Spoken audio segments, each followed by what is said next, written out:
Bueno, las urgencias, qué lindo ver tantos colegas, ¿eh? Las urgencias oncológicas representan una gran problemática dentro de las patologías oncológicas, ¿sí? Em, la neutropenia es una de ellas. Son eventos clínicos que ponen en riesgo la seguridad del paciente y que necesitamos medidas acordes. Como dijo la licenciada, necesitamos estar acorde y tener protocolos instaurados dentro de las instituciones para actuaciones rápidas. Perdón. Acá, como podemos ver, la neutropenia tiene una prevalencia bastante elevada dentro de los que son las urgencias oncológicas, ¿sí? Del 35% a nivel global, o sea que representa una de las consultas más frecuentes dentro de lo que tiene que ver con las patologías oncológicas. ¿Por qué decimos que son importantes los neutrófilos dentro de la oncología, o sea, dentro de lo que nosotros hacemos y por qué nosotros necesitamos saber y poder interpretar un laboratorio? Porque los neutrófilos son la primera línea de defensa del sistema inmunitario. Son los primeros que van a actuar frente a virus, bacterias u hongos, ¿sí? Entonces necesitamos saber cuál es ese nivel normal que tiene que tener ese paciente para saber cómo nosotros tenemos que actuar.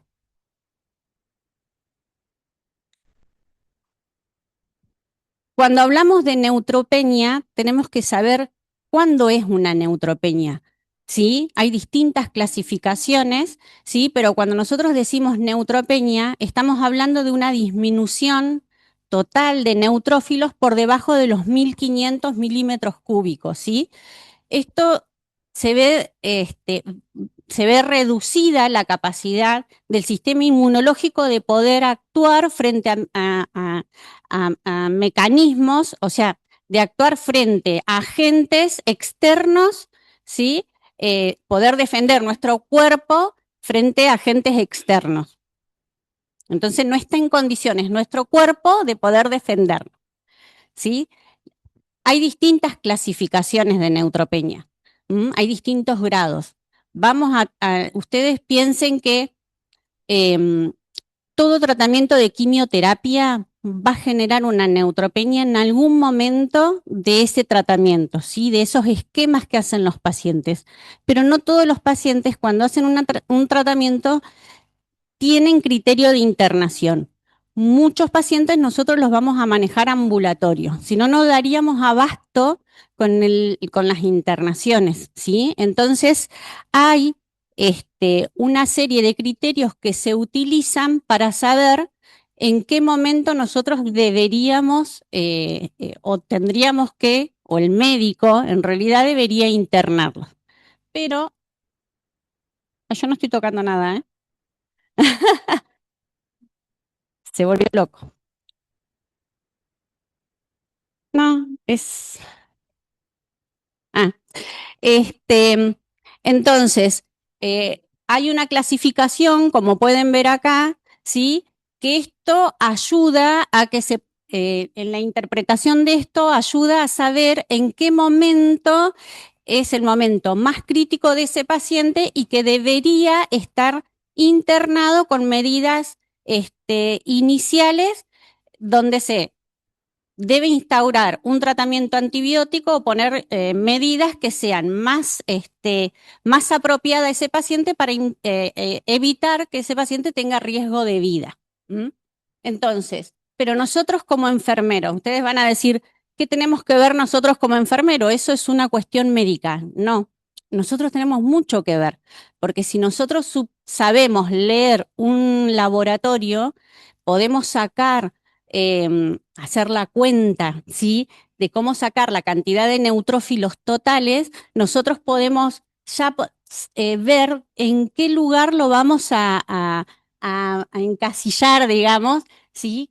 la cantidad de neutrófilos que tiene y podemos ajustar los cuidados que nosotros le tenemos que dar para que ese paciente en forma ambulatoria pueda estar en su casa manteniendo cuidados específicos y evitar, ¿sí?, que tenga algún evento en su casa. Entonces, ajustamos cuidados en base a la lectura de un laboratorio sabiendo esto, ¿sí? Si está con una neutropenia de bajo riesgo o un riesgo intermedio de infecciones, ¿sí? Entonces, es leve cuando tiene entre 1500 y 1000, ¿sí? ¿Saben ustedes cómo se sacan la cantidad total de neutrófilos? ¿No? Bueno, la cantidad, una cuenta muy fácil es la cantidad total de leucocitos, o sea, el número de leucocitos multiplicado por el número de neutrófilos segmentados dividido 100. Y eso les va a dar la cantidad total de neutrófilos. Y eso es lo que ustedes van a buscar en esta tablita después para que puedan clasificarlo. Esto no hace falta que esté el médico al lado. A veces ustedes pueden estar con el laboratorio del paciente y lo ven. Entonces, eso es autonomía de enfermería. ¿Sí? Entonces no necesitan esperar y perder tiempo. Ya sabiendo esto, ustedes pueden ir anticipándose a algunas cuestiones que pueden evitar riesgos a futuro, ¿sí? Entonces, mediante esta clasificación nosotros podemos ir ajustando cuidados. Un paciente que tiene menos de 500 células, ¿sí?, ya es una neutropenia severa. Esos pacientes son de alto riesgo, ¿sí?, con la posibilidad de que contraiga alguna infección que sea fatal. Entonces ya tienen criterios de internación.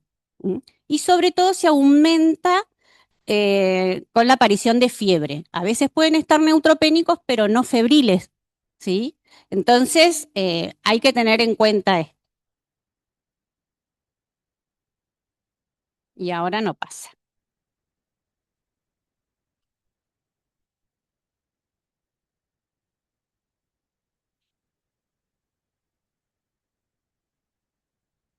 Ah, ponele abajo. Bien. ¿Qué es una neutropenia febril? Es una complicación grave, ¿sí?, y frecuente, dijimos, en nuestros pacientes oncológicos, ¿sí?, sobre todo cuando son sometidos a quimioterapias intensivas. En la morbimortalidad evalúa en diferentes pacientes, ¿sí?, y también varía en los tratamientos que hacen los pacientes. No todos los agentes quimioterápicos hacen la misma profundidad de neutropenia, ¿sí? Y tampoco son neutropenias prolongadas. ¿Mm? Los pacientes, por ejemplo, con tumores sólidos, las neutropenias en general son neutropenias que son más cortas, ¿sí?, y no tan profundas. En los pacientes hematológicos, las neutropenias son más profundas y más prolongadas en el tiempo.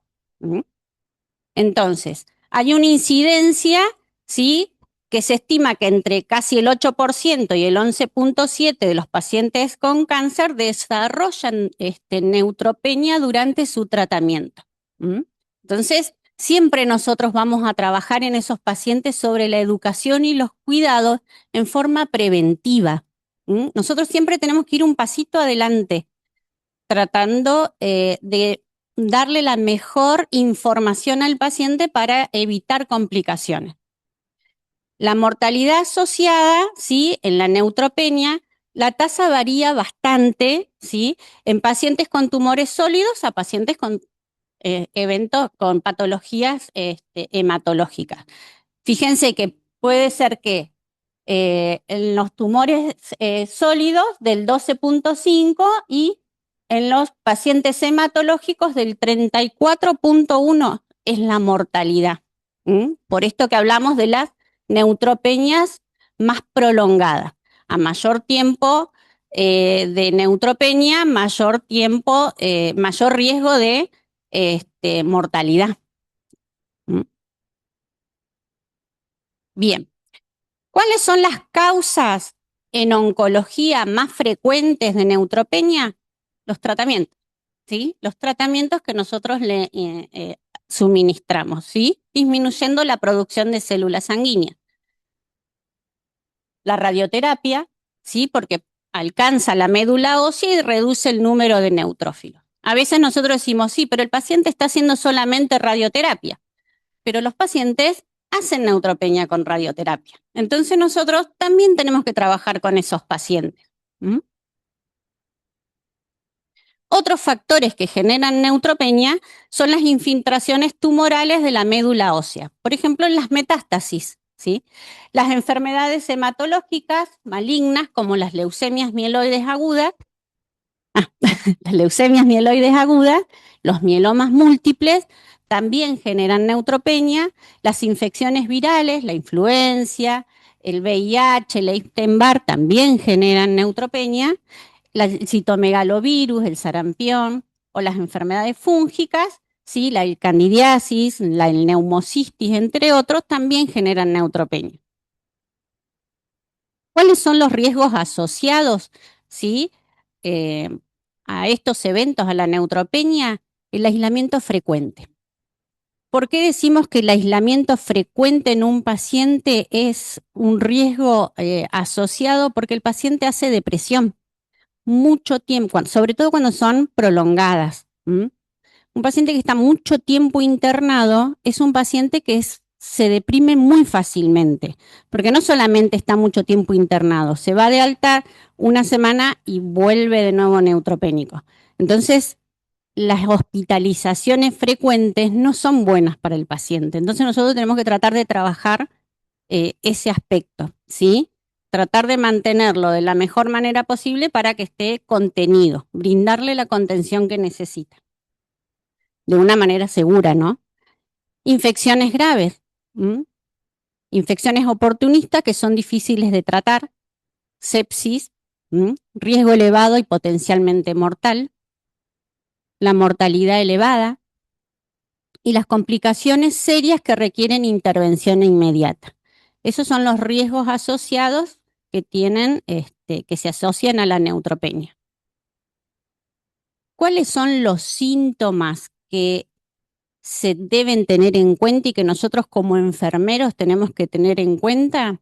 Es, por ejemplo, si un paciente nos dice, sabemos que hizo tratamiento hace 7 días atrás, 10 días atrás, y hizo un esquema para un cáncer de mama, ciclofosfamida y doxorubicina, una C, por ejemplo, ¿sí?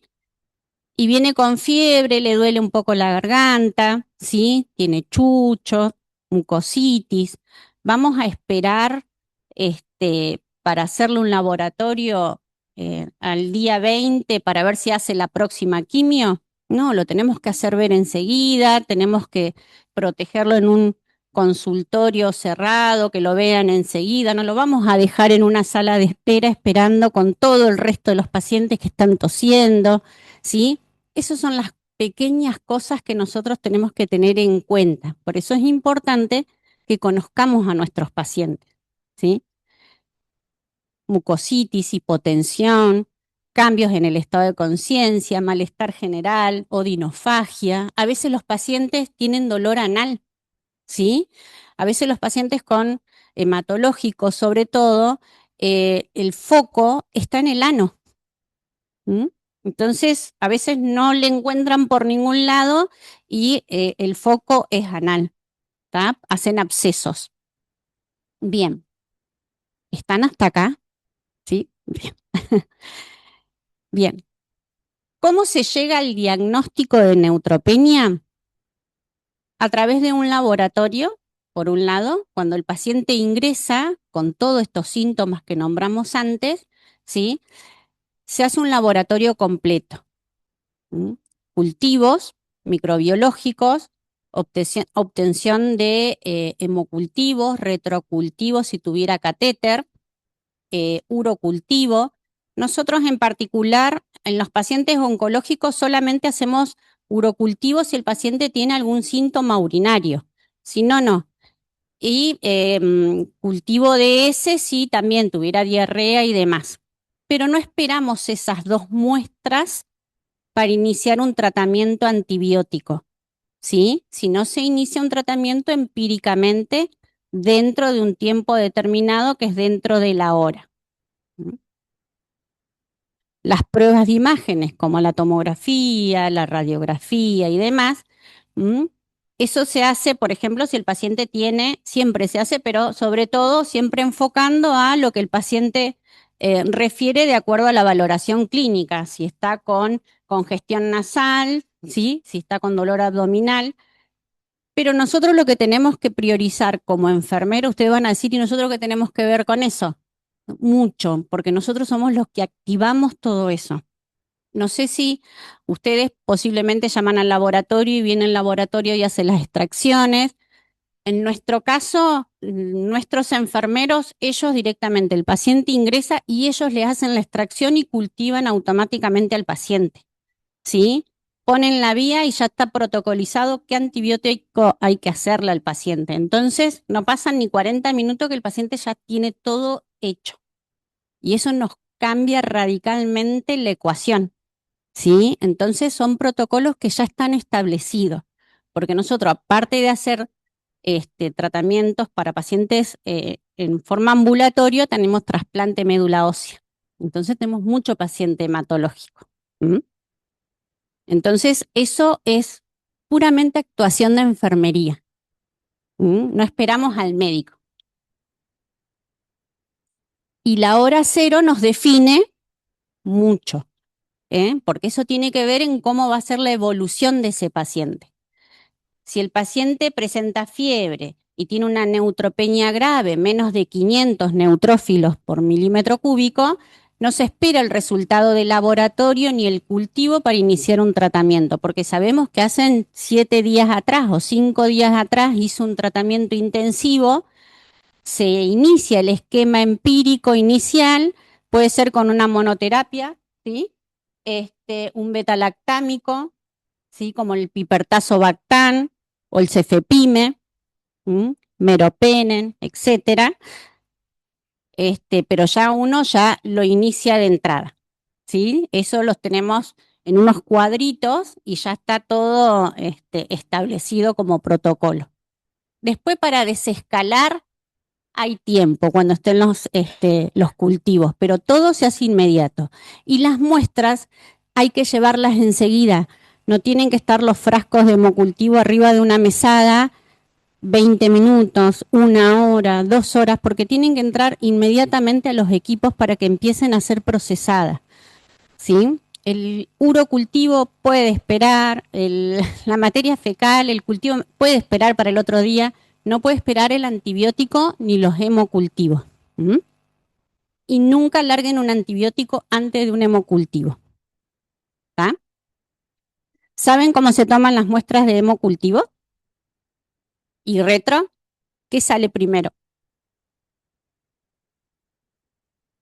Hemoperiférico y después cultivo de catéter. Bien. Bien. Controles de enfermería, ¿sí? Bueno, control de signos vitales mínimo cada 4 horas si tenemos mucho trabajo, pero tiene que ser más frecuente, ¿sí? Ante cualquier mínimo disparo de la temperatura 37,5, ya tenemos que estar atentos cuando sabemos que es un paciente que hizo tratamiento hace pocos días. Frecuencia cardíaca y presión arterial, ¿sí?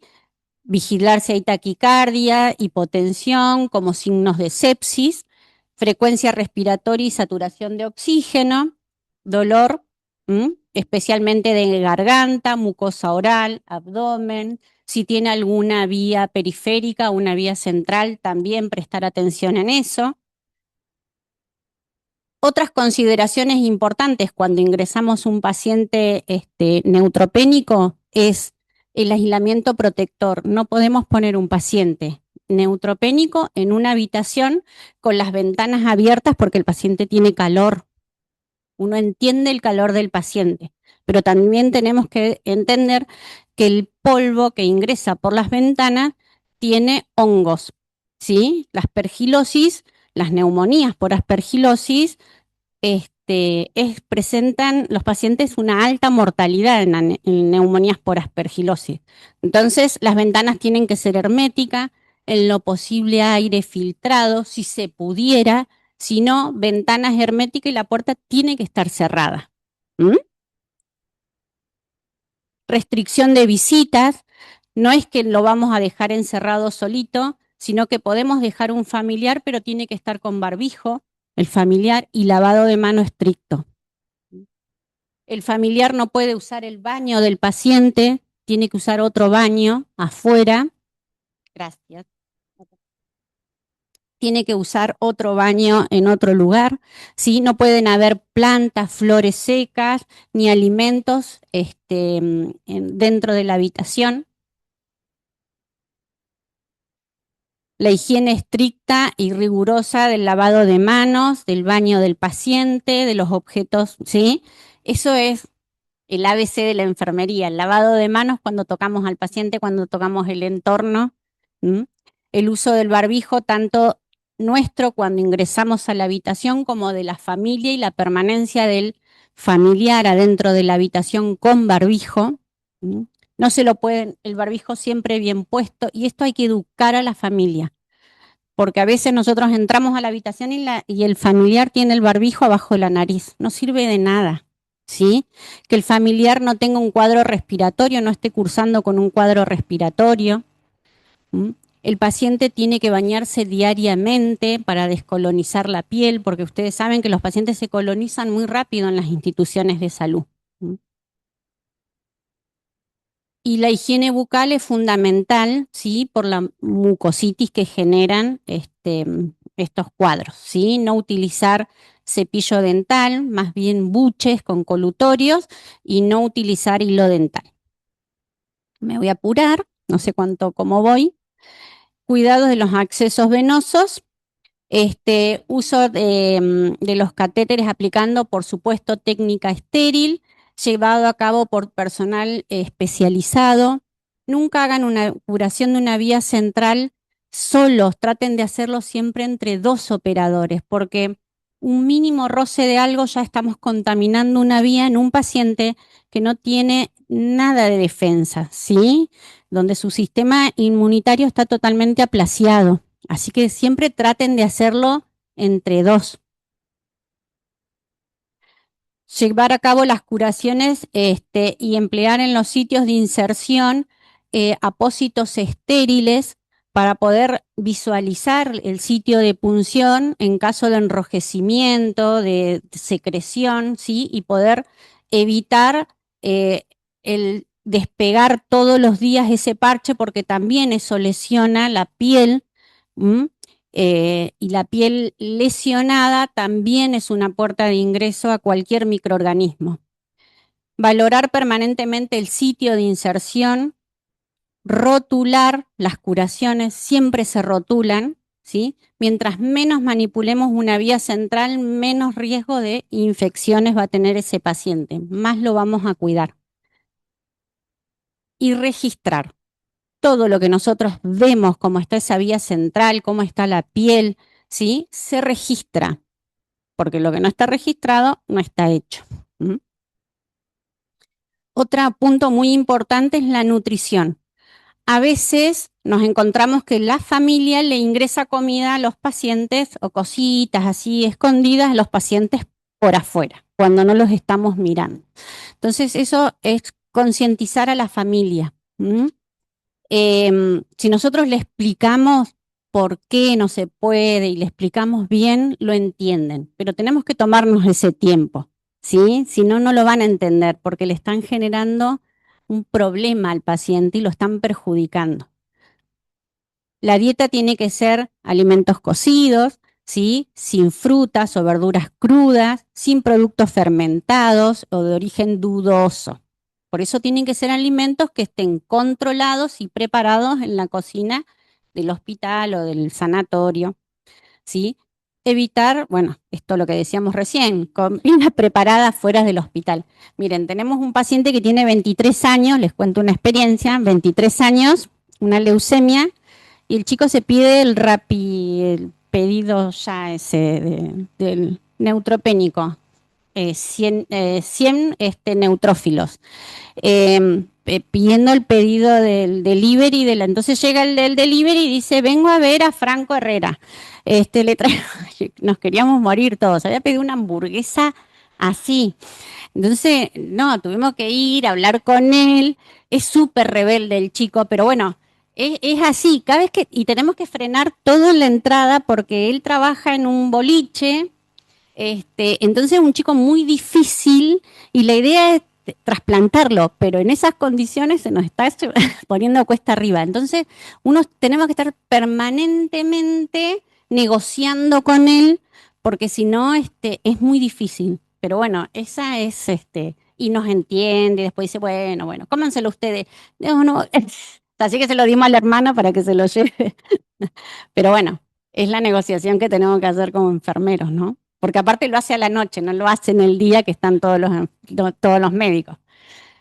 Bien, y garantizarle una correcta hidratación. Un paciente bien hidratado, sí, mejora su función renal, sí, vamos protegiendo otros órganos nobles que son necesarios. Ay, me adelanté. El rol de enfermería resulta fundamental en el abordaje de las urgencias oncológicas desde la detección precoz de los signos clínicos que se van presentando, la aplicación oportuna de los cuidados especiales, ¿sí? Que nosotros les vamos instaurando al paciente, hasta el acompañamiento emocional, tanto del paciente y de su familia. No nos tenemos que olvidar que el paciente es paciente y su familia, ¿sí? La enfermedad la tiene la familia también. Esta labor reafirma nuestro compromiso con la atención segura, humanizada y sustentada en la evidencia científica. Desde cada intervención enfermera contribuye de manera decisiva a preservar la vida y optimizar la calidad del cuidado. Muchas gracias.